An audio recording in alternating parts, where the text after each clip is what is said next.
Elle s'appelle Princesse, elle a 19 jours et elle habite dans un squat.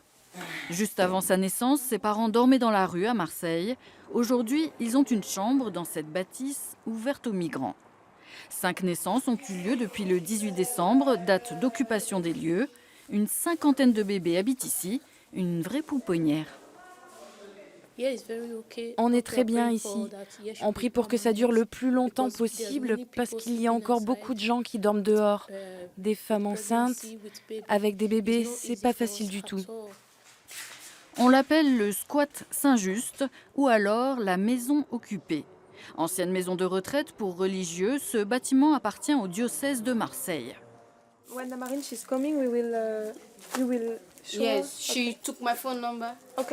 Pour accueillir les migrants, les militants ont remis les lieux en état. Emmaüs a porté des meubles et des donateurs ont fourni nourriture, vêtements et autres produits d'hygiène. Ici, on peut apprendre à parler français, consulter un médecin et accompagner les enfants dans une salle de jeu. Chaque jour, il y a des choses nouvelles qui s'installent, qui se mettent en place.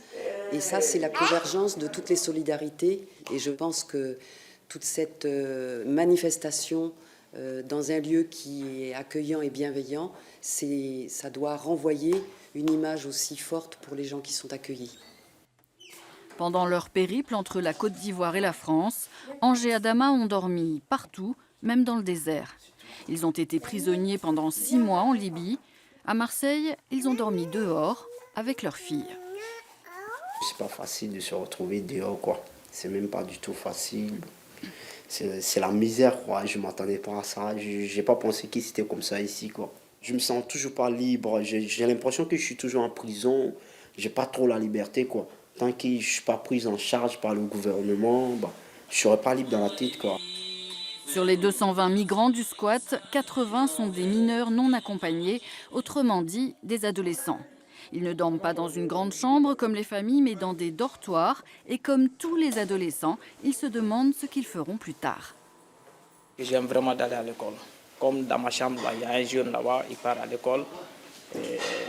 Donc je lui ai demandé, il m'a accompagné où il fait l'école. Actuellement, ils sont en train de faire le test. Je dois faire le test d'abord, il doit connaître mon niveau avant que je commence l'école normale. Ici, l'eau n'est pas chaude mais tiède et les plombs sautent souvent. Une fois passée la première phase d'enthousiasme, les dons diminuent. Après 1 mois d'occupation, les solidaires sont épuisés. Le squat affiche déjà complet, l'accueil est refusé à ceux qui se présentent. Ces 220 migrants sont devenus invisibles, mais pas pour tous. Juste en face de leur abri se dresse le conseil départemental des Bouches-du-Rhône. Un appel à l'aide est adressé à sa présidente, ou plutôt un appel au respect des lois.